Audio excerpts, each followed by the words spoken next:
Today we are hanging out with Som Jandu, the president of the College of Practical Homeopathy, or CPH. Our listeners regularly email or DM me to ask where I would recommend they study. So part of my mission is to get as many homeopathic colleges on the show as possible for you to listen to and see who you resonate with most. Be sure to also scroll back a few episodes and listen to the founder of the CPH, Alan Kramer. CPH provides 2 courses that lead to a professional qualification. The first is the professional training course for people who are not healthcare professionals, and the second is the postgraduate course for existing healthcare professionals and even existing classical homeopaths. For more information on this, visit www.thecph.co.uk. Now, something really exciting is that Som has just announced that he is creating a 7-module family homeopathy course that takes people from knowing nothing about homeopathy to being able to confidently treat their family members. It does not make you a qualified professional, but it does qualify you to treat your family. It teaches methods of prescribing, therapeutics for common ailments, flower essences, tissue salts, herbal essences, travel therapeutics, and much more. If you would like to sign up for their brand new family homeopathy course, visit www.familyhomeopathy.com. Even better, Som has very kindly offered a 5% discount for our listeners, so be sure to use the code HH301 at checkout to receive your discount. So that's HH for Homeopathy Hangout 301. Thanks for listening. Welcome to the Homeopathy Hangout, where we discuss all things homeopathy from around the world. And now my mum and your host, Eugenie Kruger. Hello, homies, and very warm welcome to Homeopathy Hangout. Today, we have the lovely Som Jandu on the show. Welcome, Som. Lovely to meet you. Thank you, Eugenie. It's an absolute pleasure to be here today, and I'm excited about the things we're going to talk about, whatever they will be. Thank you for exactly. I was just thinking when you said that, I was like, we didn't decide what we're going to talk about. We're winging this as we're going, so I'm excited too. So tell us a little bit about your journey to homeopathy. How did you discover this incredible healing art? Okay, I'll keep it succinct. It's a fascinating journey, actually, because my background, I'm a clinical pharmacologist by qualification. So I did the allopathic route, did a degree in clinical pharmacology and biochemistry. Then I went off to study a PhD in neuroimmunopharmacology, which is about as scientific as it gets. Along that journey, though, my brother got diagnosed with Hodgkin's lymphoma whilst I was on my undergrad degree, which is one of the reasons I undertook the PhD, to be closer to him, so I could research and go and see him in between the afternoons and watch him go through chemo, helping him prepare his chemo, seeing the effects of what it does and doesn't do.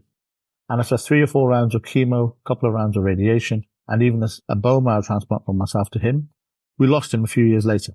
So I was a little bit disheartened with what modern medicine does. Little did I know that there are other healing arts out there.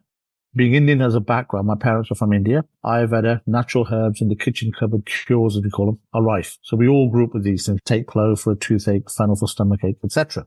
But then, about 15, 16 years ago, I was walking with one of my mentors in a different field on the lake of Lake Ontario in Toronto, Canada. And he was telling me about energy, and we were talking about the law of attraction. And he said, do you know that there's a system of medicine that deals with the energy within all plants, animals, and things on this universe, and that can heal? I was hooked. I said, I've got to learn more about this. So I read a few basic books, inquired about courses in Canada, in America. I was living in Canada at the time. And then I found this college in London run by Alan Kramer, the College of Practical Homeopathy. And so I enrolled. And I never really looked back. And the thing that struck me about her college was she taught something called CEO, we call it cause, effects, and obstacles to cure. I read all about Samuel Hahnemann, and I know about the symptom similarity. And if we match the symptoms, we can narrow it down to quite a few closely related remedies. And then we differentiate on the modalities and sensations, and we can rapidly effect a cure or healing, which is fantastic. But then upon talking with Ellen further, she said, I didn't just do the symptom similarity. I did the similarity of causation, focusing more on the mental emotionals, which, as we know, as above, so below, it cascades down and causes a physical manifestation in the body. So I thought, I like the sound of this. I like the way this lady's talking. So I enrolled, and I did the postgraduate course. Within a couple of modules, her word was, Som, you've grasped this quite well. And then I was hooked, and I couldn't heal and treat and get enough friends, family, and patients, etc. Then progressed through the course, became a tutor at the college, And a few years after that, I now co-run and co-own the college with Ellen, which I'm very proud of. Lockdown came 4 or 5 years ago, changed the world, changed the dynamic, changed people's mindsets. And as other healing arts, things where you have to touch people, physically heal them with your hands or use acupuncture or acupressure, they struggled. Homeopathy took off, Eugenie, as you're well aware, because we can treat people anywhere in the world. We do not have to physically examine them. We don't have to touch them. We have to take their case. We need a soft heart, a compassionate mind, and we can pretty much treat anybody. And then the vaccines came along and the whole world was vaccinated. Then people started saying, actually, I don't mind the medicine, but this has not been tried and tested. So it created a wave of people more interested in alternatives to just being down the allopathic route. We're not here to give people an opinion on what's good or bad for them. We're just here to inform them. They can make an informed choice for themselves. So we're actually on a nice wave of people. Then we have the awakened generation who are very mindful. They don't drink and smoke as much anymore. They're very health conscious. They're very body conscious. That creates its own issues going forward, FOMO and narcissism and all sorts of things. But at the same time, they're very careful what they put into their bodies. And with Google out there, people are very well informed now. We're at the right time. I think homeopathy has finally found its time, which is why your platform connects us all around the world and gives us insights from everybody around the world. So that is my journey. And that led me here. And I describe homeopathy to our students and people I talk to. I said, it's like a superpower. You can't turn it off and you want to help everybody. It really is. You can't even walk down the street or catch a bus or go shopping without somebody sniffling or coughing and thinking, hang on a minute. And then you see a child who just has a tantrum on the floor thinking, if I had some chamomile, I'd just pop it in his mouth and we'll be done. People waiting in the queue getting angry at the last minute because the queues are too long. Give them a bit of Nux Vomit and they're fine. It's just interesting. Or So watch you see the TV or world listen to a story or anything. You see everywhere. remedy pictures everywhere. Everywhere. So that's been my journey. And you tap dance to work every day when you love what you do. So it's an absolute pleasure. And we're in the lucky position where we get to listen to people. We have our own views, but the world teaches us every single day, and it's a learning day and life is great. And I myself, I'm in my 50s now. I haven't taken a single tablet since I was 21 with a rugby injury, paracetamol. So 3 decades being clear, don't get ill, didn't have COVID, never had the jabs. All thanks to good old homeopathy and good living. Long may it continue, I think, hopefully. I feel like I want to give you a round of applause after that. That's just thing. So we're big fans of homeopathy and we're lucky enough to share our knowledge and experience. And by sharing it, we actually grow as well. So that's where we're at. I do.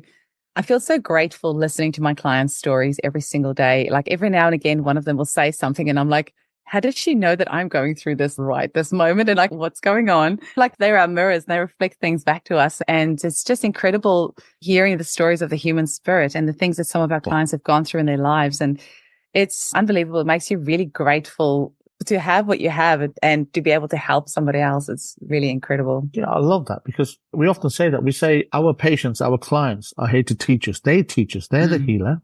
We have this phrase here at CPH. We say the patient is the healer. The remedy is the information and we are the facilitator. One, that keeps us humble. Second, it keeps us open. Third, it stops us being arrogant. But and often we attract to us. You're absolutely right.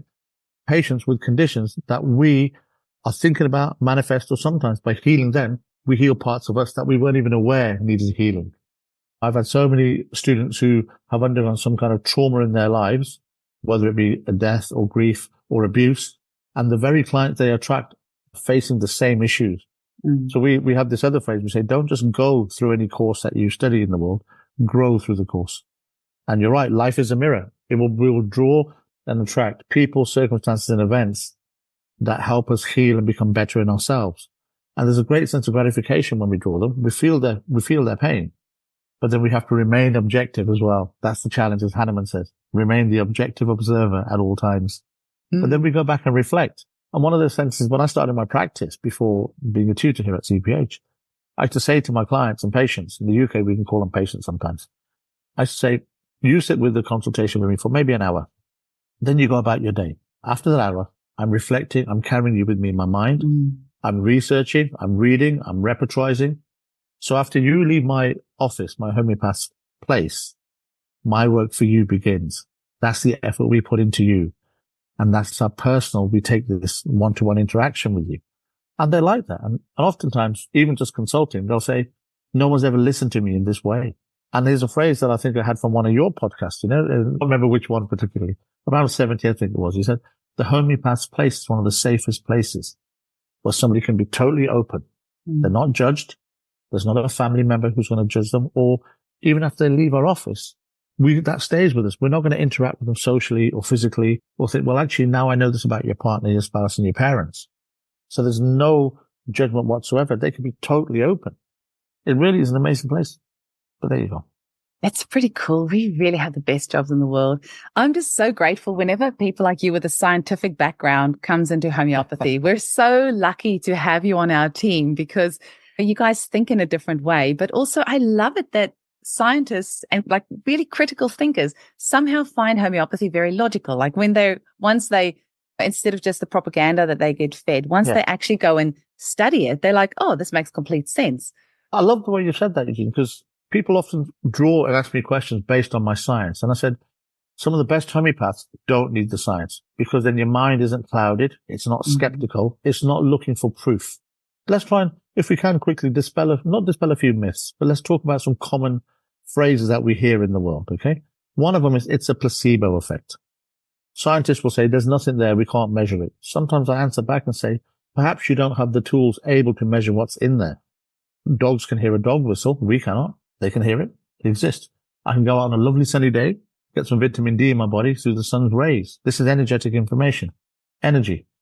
So they say this placebo, there's nothing there. I said, it's not a placebo. There's something there. It's energy, which humankind hasn't yet had the machines to discover what's in there, but it's definitely in there.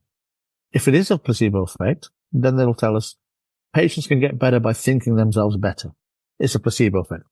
Thank you very much, doctor. Now you just proved the fundamental principle of homeopathy, what we call mental emotionals. So the very fact that a patient can heal themselves by their thought is the foundation of the classical method. Mental emotionals predate most things. Okay. So you're helping us reinforce just how powerful homeopathy is. But then they'll come back and count. If they can think themselves, how did they get sick in the first place? Then refer them back to first aphorism. The vital force has gone off course. It has forgotten how to heal itself. So the phrase we have here, the students sometimes here at CPH, they call them somisms, little quotes that I come up with. So we'll say things like, the vital force has gone off course. Put the vital force on track and bring the healing back. And sometimes we forget this because sometimes we chase symptoms too many times. The patient has this, they have that. But the body's own healing power has forgotten how to correct itself. If we remind it with the remedies, it will know how to do the rest. So we don't have to chase every particular physical particular at all. If we take it back to the mental emotional, there's the causation and we'll find that we can affect the cure slightly differently. And I think that is something that you and Ellen were talking about on your previous podcast about the paradigm shift. We say that symptoms are the signs of the body, as we know. Disease is the dialogue. We don't want to shut it down. We want to listen to it. But as a sign, it's pointing us to something else. So we need to be detectives of the body and say, where are you pointing me to? I'm not collecting a bunch of symptoms and repertorizing on them symptoms and choosing the remedy that ticks most of the boxes, because some symptoms are caused by mental emotional. Some symptoms may be caused by another condition. Some symptoms may be caused by the very fact that we're taking a drug, an iatrogenic symptom. We have a method called the autopathic method. So if I lump all the symptoms together, there's no waiting on which symptom is more important, which one causes the other. But if we try and focus down to causation, we can look back and say, okay, this is the cause. This is the effect it's having on the body. And if there's an obstacle to cure, the organs are weak, you've had an organ removed, your hormones aren't functioning properly, or you're having side effects of a drug. As often we know in homeopathy, the patient on drugs has to recover twice. First from the drug, second from the disease. But if the drugs are then affecting you, you are no longer the person. So Eugenie, if you came to me and said, Sam, I'm taking an inhaler, I'm also taking an antacid, but now I've got all these mental emotions happening in my life, I can't stomach the stuff that I've been through. I said, Eugenie, you're not Eugenie yet. You're Eugenie plus effects of drugs, which have changed you. If it's a mind-altering drug like an antidepressant, it might have changed you, altered your state of mind. So you're not yourself. Then they may have changed you physiologically. Your body processes will change. They may change you hormonally. Certain things won't work properly. If you're taking an adrenal or a steroid, it will suppress your adrenal glands. If you take an inhaler, it will suppress your adrenal glands. That causes complications with female cycles, male fertility, etc. All sorts of things. The ability to be sensitive and hypersensitive to allergens, all from the adrenals. So the organs get affected. So first we have to combat and counteract and minimize all of that before we deal with the eugenia that's coming with the mental emotionals. And we often see that that's a block, as we call it, in modern patients. So when we read the couple of 100-year-old texts where people healed them with a 6C or a 3X, patients' constitutions are different. You and I are talking on Wi-Fi. And as we said, there's radiation going through earphones and Wi-Fi and mobile phones. There's petrol. We drive cars. We fly in planes. We have electricity. These things didn't exist when Hahnemann was around. They did things by ink quills and candlelight. And they lived off the food that was grown in the ground and came off the trees. But now the food that's grown in the ground is as pure as it once was. So even a healthy food, which is the original medicine, isn't as intact as it should be. So we are building low levels of toxicity from the minute we're born. And if parents have been on the pill, that affects 2, 3, 4 generations, as we know with epigenetics. It alters us, which is why we are seeing young girls starting their menses earlier and earlier. Before it was 13, 14 years of age, we're seeing girls as young as 8 and 9 now. And hirsutism growing and hairy faces. This is the effects of the pill cascading down. So 6E alone won't deal with it anymore. We have to undo the effects of drugs. And that's the interesting situation we face as homeopaths in the modern world with modern patients. So there you go. Yeah, I am very glad that you brought up the hormonal aspect, because it's just not right when you see a 9-year-old girl having a period. Mental, emotionally, it's so much for her to deal with. It's a real worry. And women having so much issues, even going through menopause, it should just be a normal stage of life. But some women are, losing their minds and just getting so depressed and just having it should be something that's just natural and normal and without too much interference, like to some level, of course, but it shouldn't be the drama that it is. And yeah, it's very scary. And we could do like several podcasts just on all the stuff in our environment and all the xenoestrogens. And we're seeing the result in children who are confused about their gender. And there's just so much. That's the point for all our listeners out there, because this is a very real thing we're facing as parents, as people in the community. Xenoestrogens, phytoestrogens, the estrogens in soy milk. There's this massive wave towards veganism and vegetarianism, which in many respects can be a very good, healthy choice for people who choose to do that. But there are countries out there, they'll say, you're looking weak, have a steak. Ours isn't to judge what people should have. However, when we have too much estrogen in our bodies, which is unnatural, that has an effect. And the effect we're seeing in people is, one, early and earlier puberty, onset of puberty, painful periods for young ladies, low sperm count and libido in young males. I've had men as young as 18 with a testosterone count lower than female, a couple of percent. Women have a circulating 2 or 3% ratio of testosterone in their bodies. I've got young boys with this. And you look back and the mother was on the pill, had a vegetarian diet, high on soya, tofu, soya milk. Probably some IVF in there as well. There probably will be. And in many cases there is. And then you've got to balance that out. It's going to affect generations and generations. So one is gender identity, but also your question about your gender is one thing, far too deep to go into here. But if you're a man operating as a man and you have low circulating levels of testosterone, that won't let you develop as a man. You won't get the secondary sexual characteristic. Your voice will not deepen. Your shoulders won't broaden. Your musculature won't develop. So then you get these newer, younger males who don't look as manly as they used to. And when you measure their tests, or they come to you with their blood test reports and say, I'm low in testosterone. And you've got children taking testosterone patches, which were once the realm of people 50 years and over, the male menopause, a bit of testosterone, etc., or tribulus terrestris, if you want to use a herb. So when you've got this happening now, and especially with a generation that is so body conscious, there's a whole host of issues that in homeopaths, low self-esteem, etc. We can rep for things like this and end up with remedies. We're not remedy chasing, we don't do that here, but things like lycopodium may come up, lacking self-confidence, low self-esteem, etc., impotence. But then we go back to the root, say, where did this come from?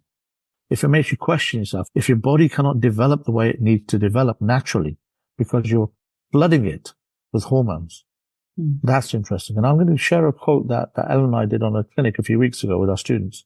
When the mothers are in utero and they have the baby floating around in the amniotic fluid, but the mother's had IVF, maybe to conceive, or has taken the pill beforehand, or has even taken medications. Now this baby is swimming in a soup of hormones. Now that will have some effect on the baby. So one is an issue of detoxing the mother and the baby.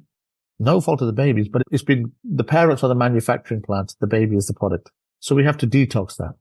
We have matridonal remedies, of which you're well aware: umbilical cord, amniotic fluid, placenta, etc., like humanum, to mention a few.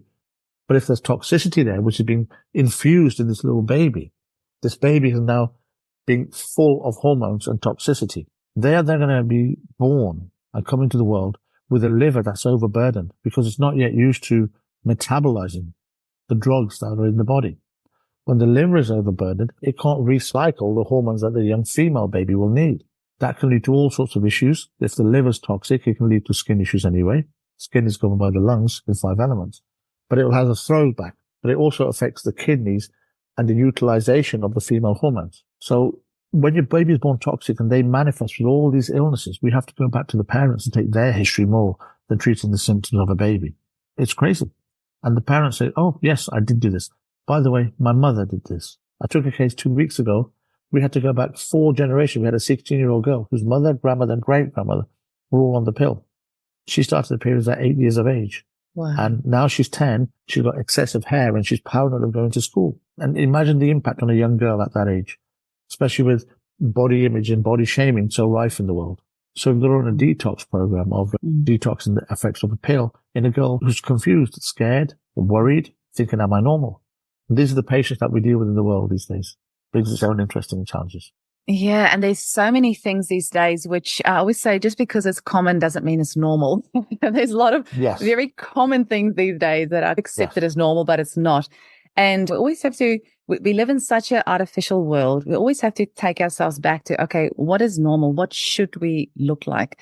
And what should our bodies naturally evolve like? So when you said about the narrower shoulders and things like that, it's not like a judgment on how they look. It is for us to know that there is something wrong with this person's hormones that has meant that they're not developing optimally the way that they should. It's the same with a child who sucks their thumb or their dummy. It means their jaw's going to develop forward. They're not going to have the correct tongue posture. They're going to have issues with airway health, all that sort of stuff. So we're not judging anyone or saying you've done anything wrong. We're just saying these are a sign, just like a cough is a sign or eczema is a sign. This structural development of yours is a sign that there are things that are not working the way that it should. It's not working optimally, and that there's things that we can do about that. So I'm glad that you brought that up. Yeah, there's a fantastic book for the parents out there and the mothers. There's a fantastic book. It's quite heavy going, but it's very informative. I think you've heard of it. It's called Deep Nutrition. Oh, I haven't. Deep Nutrition? Deep Nutrition. I highly recommend it to our listeners. And I think that the author is Catherine Shannon or Shanahan. Mm-hmm. And I think the subtitle is Why Your Genes Need Traditional Food. Mm-hmm. But it talks about not only the food in the mother, because if the mother is the factory, she's making these children. Okay. Mm-hmm. And a couple of things we'll take away from the book is not to plug the book, but it's a very important book for anyone who's interested in having multiple births. One is the mother loses about 30% of her minerals when she's given birth to a baby. So the first thing, the mother has to remineralize herself. Second, therefore, if babies are born in quick succession within a year, some parents have a baby every year rather than every 1.5 to 2 years, where the mother can remineralize. The firstborn has different eyes, teeth, etc. The younger subsequent children have crowded teeth, the jaw doesn't develop, etc., etc. Because the baby can only draw upon the resources of the mother. And if the mother is not mineralized correctly, this will pass through the generations. But when you look through, I don't like the word the underdeveloped world, but let's look at Asia, Australasia, Africa, where people have good constitutions. The soil is still relatively healthy, not with pesticides and herbicides. The children there, the whites of their eyes are white. They have teeth with perfect, lovely Hollywood smiles. They don't use Colgate toothpaste or any other brand, but and yet they look frank. Their skin is good. They're full of vitality. They may be undernourished. Not oftentimes are they malnourished because they'll pick the fruit from the land. It will be covered in the soil, which is rich in minerals. And the interesting to note is we often talk about vitamins in the world, but vitamins can not function in the absence of minerals. So minerals come first in the health of the body and vitamins come second.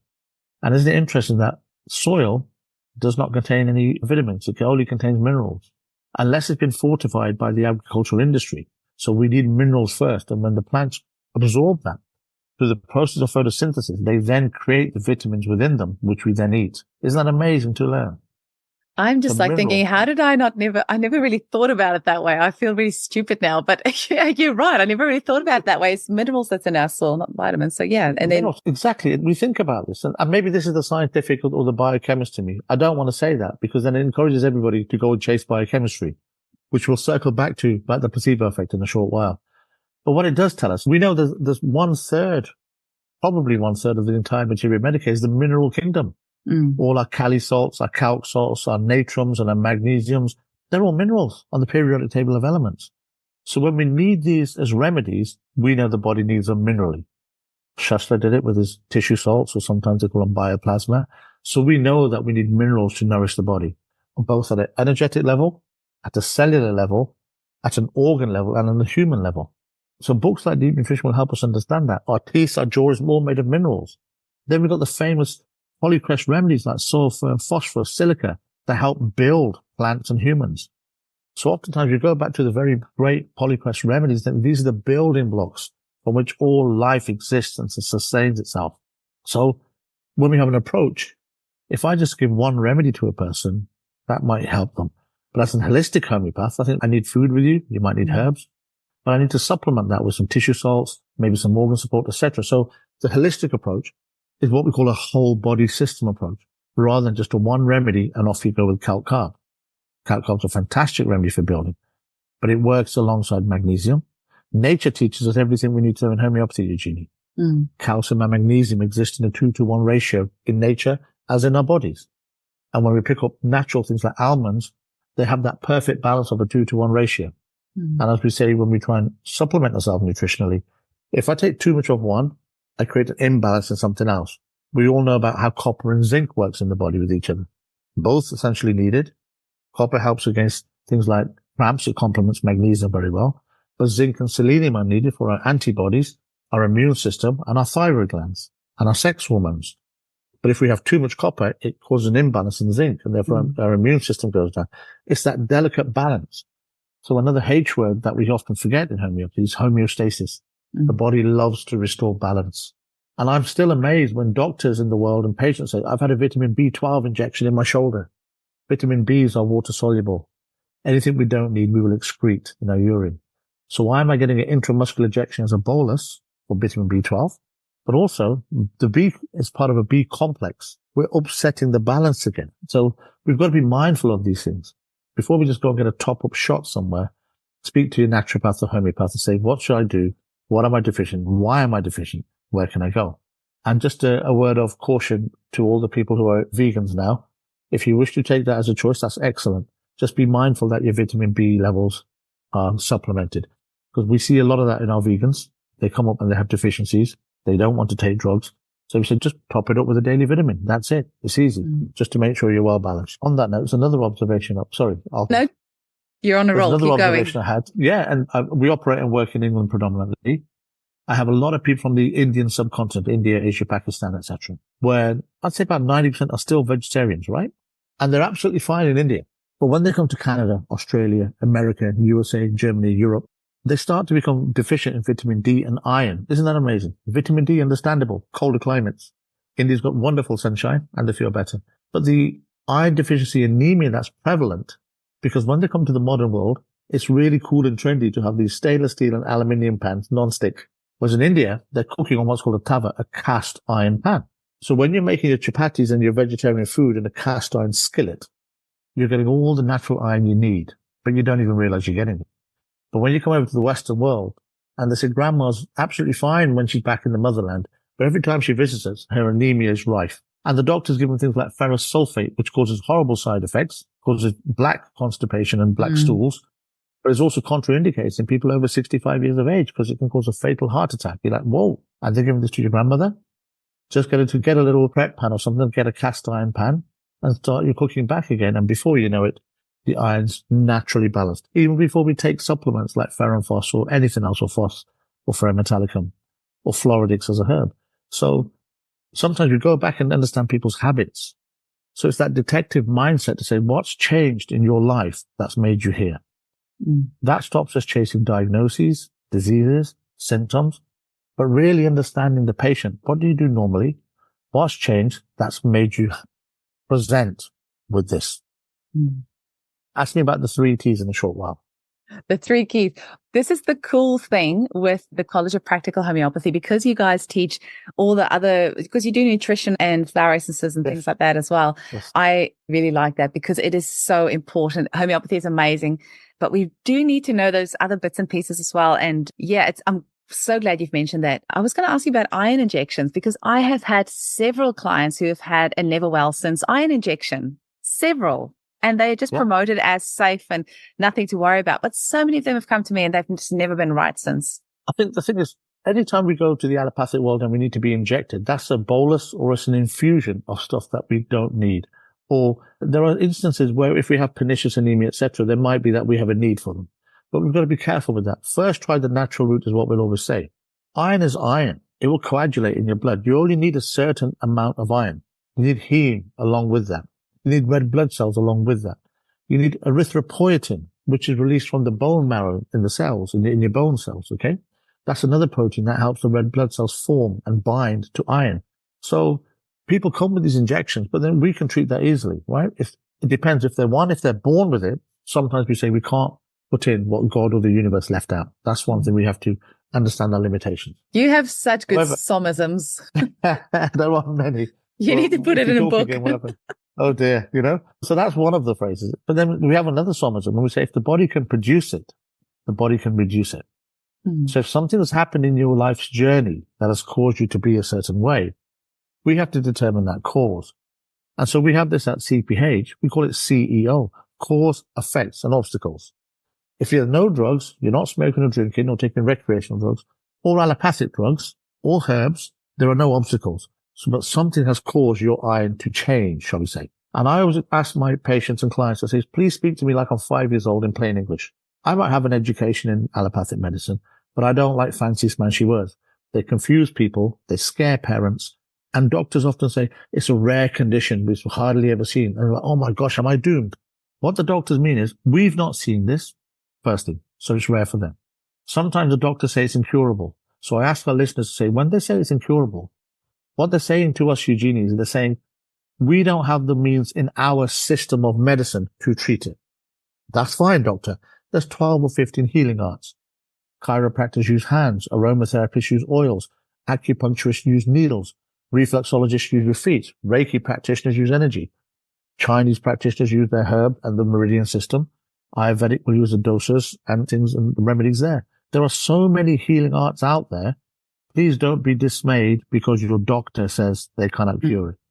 Just say, thank you for telling me that your system doesn't work. I'm in the UK, you're in Australia. My car won't help me get to you, but an aeroplane might. So my system of transport is insufficient. Another somism, right? So I'm not using the right transport system to get and sit with you and have a coffee, but an aeroplane might get me there better. So when medical system or any other healing system, it's not because the system is bad. All healing arts have a place. They're all valid. But if you choose one system, try and make it the most appropriate system for what you need to achieve. So when one person says we cannot heal this, what they're saying is, I don't have the skills or the system or my training hasn't taught me this. That's okay. Thank you. Now let my search continue. It's not the end of your search and despair. It's the start of a journey into discovery. That's that. So if someone's anemic and they're having iron injections, we would look for the cause. If they were fine once and something happened, as above, so below. Herring's law of cure, as we know, right? But as we say, everything manifests in the mind. I gave a talk over in America in January called The Pathology of Emotions. And this goes back to our placebo effect. So, doctor, the patients can think themselves better. But as the somism said, the vital force has gone off course. So the remedy reminds them, puts it on track, brings the healing back. But now our brain is all nerves, so we sense the world around us, what we call mental. Inside there, we have the hypothalamus, pituitary, and the pineal gland, which are our glands, and there are feelings, which we call emotional. So the universal God, whatever word you want to use, we humans have been created with a system that enables us to think and feel. And these master glands cascade down every other gland, and they release hormones that affect other nervous systems and muscles and body parts, and then the disease manifests. So as above, so below. So it actually all starts in the mind or the thinking. The thoughts and feelings literally create our life, not just with the law of attraction, but we're designed that way. And these 3 tiny little glands in our brain, they release the pro hormones and the precursor hormones for everything else. We all know this anyway, right? And we have hormones that can treat that. But we also have the Sarcode method that can treat the organs if they're not functioning correctly. Isn't homeopathy amazing? If you ask a doctor in the allopathic world, can you give me something to help my organ function better? No. We can give you a transplant. I don't want a transplant. But the number of cases we've seen of people on kidney failure reverse, not just through serum angulate, eel serum, many other conditions as well, but that's therapeutic approach. But the body is meant to wear and repair, not wear and tear. Another sonism for you. You're a poet and you don't know it. It's designed to wear and repair. It has the tools if we allow it. So this brings us to the 3 T's we teach you, the 3 T's of disease. We have them in a triangle. The bottom T at the bottom left, if you can draw a triangle for the listeners, is trauma. If you've had a trauma, we can deal with that. If it's an immediate trauma, we have all the acute remedies. And I know you ask people for their 3 favorite remedies. I love that at the end, right? And people will come with aconite, arnica, etc. Easiest thing of the alphabet starts with A. Let's get that out of the way. But arnica is an amazing remedy because it's trauma in all its forms. Mental, emotional, physical, and spiritual. Isn't that interesting? That's on the realm of meditative provings, but we won't go there today. So if it's a trauma, we can deal with it. But trauma has also never been well since. I had an accident when I was 7. Then we have the etiological method to go back in history and time travel. And oftentimes I teach my students, say, if you want to do time travel, that's where the higher homeopathic potencies, they take you back to the future. They can go past time, transcend time, remove an obstacle to cure. Never been well since. Okay, that's the first T, trauma. If it's not a trauma, then we ask, is the body toxic? Or is there toxicity that's damaged an organ? If you're smoking and you've got emphysema and bronchitis, let's deal with the smoking first, not just the grief that sits behind that, or the thymus gland, etc. There's lots of layers there. But is there trauma? Is there toxicity? Are you taking drugs that are affecting you? Oftentimes we'll take a beta blocker for blood pressure. We might take an inhaler. But the doctors don't tell us that these things cause diabetes. It's one, in fact, that proton pump inhibitors, omeprazole, Losec, things like this, they cause kidney failure if taken for more than 3 months.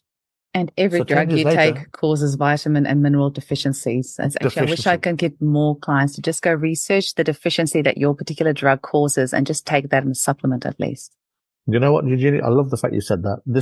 We're giving some more trade secrets on our course here, but we're here to share. There's a fantastic book called Drug Muggers by Susie Cohen. You've probably heard of that one. She's a brilliant there you go. These are the secrets of CPA. She's a fantastic pharmacist in the US, a brilliant author. She writes particularly well. It's one of our course texts for the students on our courses, okay? And it's called Drug Muggers. And I love the fact you've said that, Eugenie. As a homeopath, as a consultant, as a mom, you know this and the effects of this. Patients don't. Every drug you take depletes you of something in one way, shape, or form. If you read the Drug Muggers book, you will be very well empowered to help yourself, your family, and your clients. We'll give a simple takeaway because every time I listen to your podcast, I learn so much. Everybody that's been on there has some great snippets to take away with us. So I feel I'm constantly learning by listening to your podcast. So if I can humbly share something there, probably people know it. If we're on a statin, which the whole world seems to be on these days, people over 40 need coenzyme Q10 anyway for their heart to function properly. We know this. Statins deplete coenzyme Q10. So you don't need the RDA, you need double the RDA. So that's just a little simple thing there. And there's other cofactors, things for diabetes and such that people will need. So if you read the books, they will tell you what you're going to need and what the body depletes. And that's why sometimes in other songs when we say it's the difference that makes the difference. Supplement back in so your body has the resources to rebuild regardless of the drugs you take. If you're worried about the drugs you're taking, speak to your homeopath. And most homeopaths now will use tautopathy to help counter-effect the bad effects of the drugs. We're not suggesting people should stay off their drugs. It's not our business. We didn't put you on it. That's your choice. But at least minimize the dangerous effects. And there's a wonderful homeopathic method called the tautopathic method. There's one more specific called the isopathic method, which is exact for exact. And pretty much every homeopath will know these things. So that book, Drug Muggers, is very useful for people to have. You can Google it. Drugs depleted by medication. They'll also show you that way as well. So if it's not a trauma in the body and it's not toxicity in the body, then it's got to be thought. So if we have a patient and say, is there any trauma? No. But I've got stomach issues. Okay. Are you taking any drugs or anything? Nope. Are you drinking heavily, which also depletes all your B vitamins, your zinc and selenium? Nope. People often say, I'm eating too many spicy foods, etc., etc. You can modify your diet if you wish, but the issues are still there. Right. So now it has to be a thought. There's another phrase we have at CPH, the body never lies, but people do. You know, the number of fit yoga people, joggers, gym goers I've seen who are lean, healthy, they juice, they'll kale in the morning, they'll do their mindfulness and meditation, but they're still not right. So that tells us it's something in the mind. It's not the food, it's not the body. So we've got to deal with what's in the mind. So if it's always one of them 3 T's, nothing else. So if we take them 3 T's and say we need to work on that process, but then we need the training to enable us to work through that process with different methods. And I'm sure you will have touched on Ellen's book, The Methods in Homeopathic Prescribing, of which there are 15. That should empower all the homeopaths out there to say, if my method that I've been trained in doesn't work, there are other methods that I can look at to help me, to help my patient. But it's that understanding that goes beyond that as well. If that makes sense. So that's the kind of approach we have. A little bit different to just collecting symptoms, to say, let's get to the causation. And then we have a job as homeopaths. We have to educate all of our patients and clients around the world to talk to us in terms of feelings, thinkings, and life. Because conventional medicine teaches us to talk in symptoms. Hi, doc, my back's hurting. I've had a headache for a month. I don't know why. But I lost my job a month ago, so my lower back will tell me that it's the burdens of life that I'm having problems with money. Aha. But then doctors don't ask you how things. If I do a consultation, the first thing I ask my patients is, how are you? What's happening in your life? I don't even look at their symptoms or the previous appointment. Because once you tell me what's going on in your life, I can see what will have gone and what will have not gone. And if it was such a big deal, they'll say, forget my life, my knee is still hurting. So they'll often tell us, but if we don't coach them to talk about their life, their circumstances, their work, and their families, in a way, we're doing them a disservice. Because then we become allopathic note takers, but using homeopathic remedies. So as a homeopath, we're interested, what is happening in your life? What's going on lately? What has changed? Oh, you lost your mom. You lost your pet dog, your favorite animal for 15 years. Your son left home. So you got death of loved ones, ailments from being alone, grief. Now I understand what's going on. I'm sitting at home alone. The usual remedies may pop up. Anemia, ignatia, aura metallicum, pulsatilla, perhaps even. I sit at home crying. Nobody comes to see me. Oh, okay. No wonder if you've got constipation, now I can see why. Because the lungs and large intestine ruled by the emotion of grief. But they govern the respiratory tract, the skin and the hair. So if the hair's falling out, they're sighing, keynote of ignatia, isn't it? The sighing, sitting, sobbing. Sob, can't tell you. Now the body will tell us what's going on. And that's why we love it, that the body never lies, but people do. I'm okay. No, you're not. Why have you got an ulcer? So let's talk. And then people say, I can't eat this food. I cannot eat that food. To which I respond, it's not what you can't eat. What's eating you? The emotion. So I just want to turn all of these into like little memes. Do it. So the college often do. They have these little sophisms every now and again. They hear a phrase and they just flow in through conversations. But they help us to understand the world, Eugene, in a very simplistic way, but in a very powerful way. Because the simpler we make it, our clients understand that language. It takes away the fear of a diagnosis or a weird, long medical name. I'm saying, so tell me what happens. Even asthma. I have asthma. I know what asthma is. But what is your asthma? When I walk up the stairs, I get breathless. Okay. When I go out and the cold hits my chest, I get breathless. But one is ammonium carbonicum, one is aconite. What have you got for asthma? I've got 200 remedies. How long do you have? So let's talk about you and how your asthma manifests in your body. But now tell me like I'm 5 or 10 years old in simple English. Because the simpler your English, the better my rep work gets. We have another sophism here at the college. We say, do the rep work and the rep will do the work. Because all the great homeopaths before us, Eugenie, they've done an amazing job of making these wonderful books and repertories. So I don't need to think because the masters before us have done that work. All I need to be is a great user of their knowledge and not invent the wheel. We do invent things here. We have new remedies, etc. Now let's go back to the placebo effect. Doctors say my drugs have been done in a randomized placebo-controlled trial with 10,000 patients in 6 months. Bravo, doctor. My remedies have been here since the earth was created. And we don't call them a trial. We have a powerful word. It's called a proving. Oh, so we don't need clinical trials where we try. We proved it. In fact, our great homeopaths were so brave, they proved it first on themselves. Yeah. I don't see you taking the drug. You rather get humans to go to clinical trials and inject them with all these drugs and measure them like lab rats with monitors and things. Why don't you take the drug? Oh, no, it's dangerous. Okay. Come to our great homeopaths that led the world and paved this path for us, who were brave enough to take lachesis and have all the remedies of the bushmaster snake. Tell us about that. Tell us about Hahnemann who took quinine and woke up with symptoms of malaria. Would you do that, doctor? Heck no. Okay, interesting. So come and talk to me about the great, brave people that paved the way of great homeopaths, and they still do. Every day we get new provings of new remedies. So we're in a world where we shouldn't be backward in this. We should be very proud that we have a heritage as old as the earth itself. We were derived from herbalism in the first instance. But what we took the energy from herbs, from the tincture, not the material substance, and that energy is from the ether that's universal. It cannot be created or destroyed. So there's no expiry date on things, and it will just permeate. And just like our satellite TVs or our cell phones, the body will take the frequency it needs. It won't interact. Oftentimes, I'm going to dispel one more myth if I may. We often get asked by people, how about combination remedies? There are Banerjee protocols. There are Narayani combos. There's loads of combos around the world. I'm not going to say if they're right or wrong. I'm going to say have no fear if they are combos. If any of you guys have a satellite TV or cable TV at home or a digital radio, all the stations are transmitting at the same time. The only one you're going to listen to is the one you're tuned into.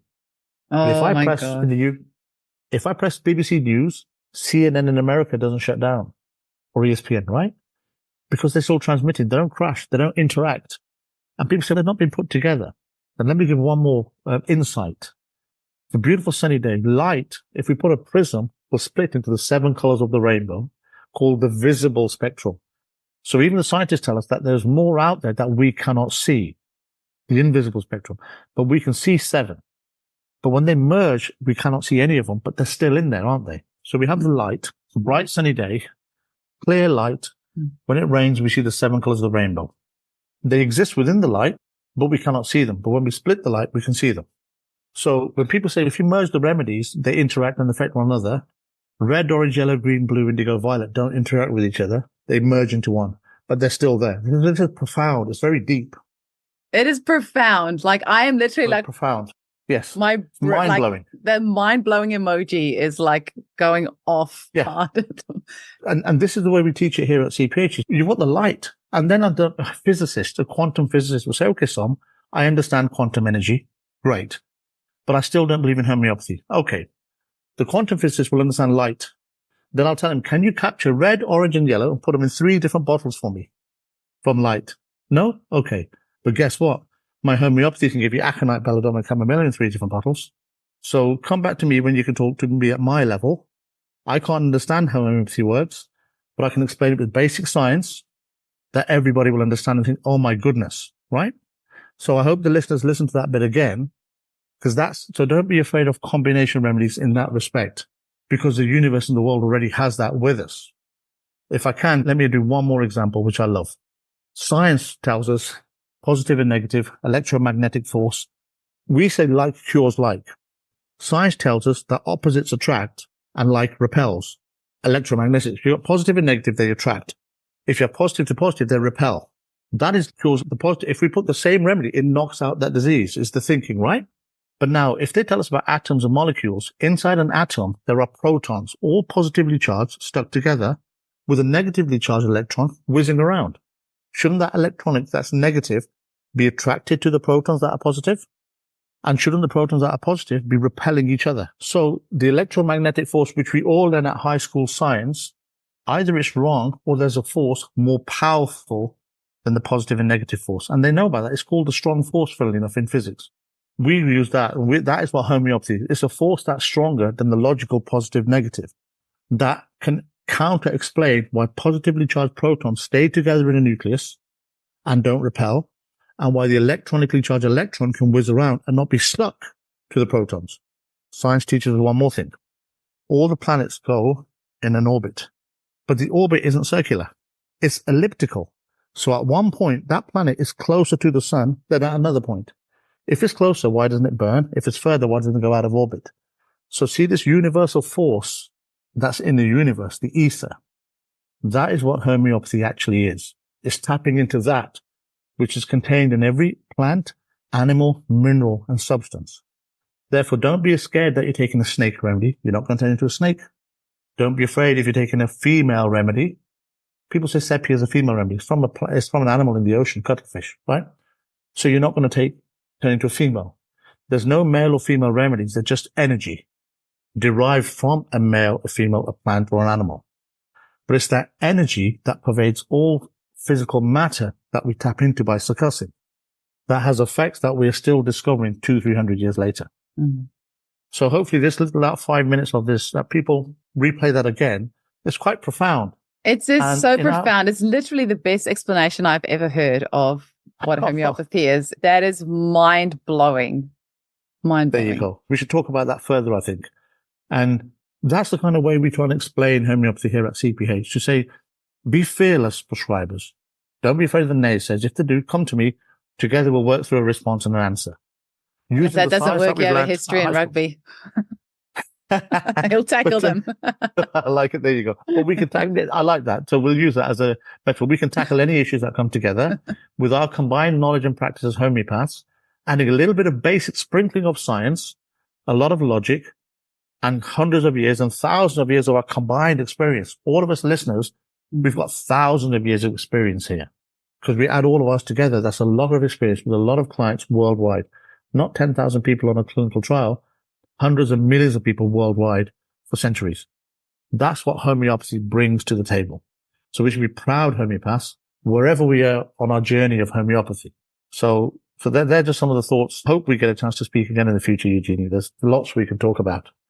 But, well, I just think your students are so lucky to get to have you and Alan as their lecturers, because you both are very profound with your depth of knowledge and your width. It's not just, it's a width as well. There's so much width and so much depth.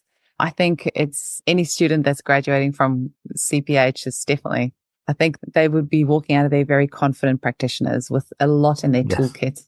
We're trying to share more and more if we can. But like I said, we're grateful for what we learned from you and all the other great people that have gone before us. The people around the world that you interview, they bring to us things that we haven't thought about. Shamanism, water, revisiting the old from the Solomon Islands. I think you did that 2 weeks ago. Yeah. So these podcasts that we're forever learning. And if you just take one snippet from every, you've got nearly 300 podcasts. That's 300 bits of information. But your episode is scheduled to be episode 301. No, there you go. 301. I was actually just going to, I just checked before because I was like, oh, I wonder when you scheduled. I'm like, oh, you're 301. So there you go. Magical number. On the 8th of July, apparently, unless some, there's no, everything else is recorded. Sometimes there's somebody that cancels and then it mucks up my schedule, but no, everyone else is recorded today. So 8th of July, 301. Cannot wait. I love that. Awesome. Oh, it was incredible talking to you. You have dropped so many truth bombs today. It's just bombs going off everywhere. How can people get hold of you and how can they get hold of CPH? Okay, two things there. Can I make one announcement if I may as well? Sure. How you get hold of us is just som@thecph.co.uk and the website is thecph.co.uk. So that's the easy bit. We are literally writing as we speak a very unique course because we teach the courses that create professional homeopaths, licensed professional homeopaths. What we've learned and what you've taught as well with your podcast, there are many people in the world who don't want to be a professional, but they want to adequately treat their homes and families. So we've created a category of homeopathy called familyhomeopathy.com. And this is not a home prescriber course where you just have a basic kit. It actually goes through and teaches you module by module. It's a progressive course and it gives you a certificate, not a qualification, in family homeopathy. And we're launching that in June. So stay tuned with us. You've had my details. Inquire. We're very excited about this because this brings 30 years of worldwide experience for families and parents, not only our children, but as our parents age. We want to be able to help them. And what we're learning is through the last 5-10 years, more and more people are staying in our homes, our elderly parents. We want to look after them as well as our children, as well as our partners. So that there's a massive need for being a family homeopath. Yeah. So we're very proud to that. We've been busy squirreling away with that. And a lot of the thinking that we've had, we're bringing these into this new course as well. Hopefully it's of value. We'll be grateful if people find it that way and we'll shape it as we go and we'll forever learn. We're very grateful that you let us speak to you today and share some of our humble thinkings. Such a pleasure, Som. It was wonderful to hang out with you and I can't wait for this episode to drop. I think our listeners are going to love it. Thank you so much, Eugene. All the best. Keep in touch. Bye-bye.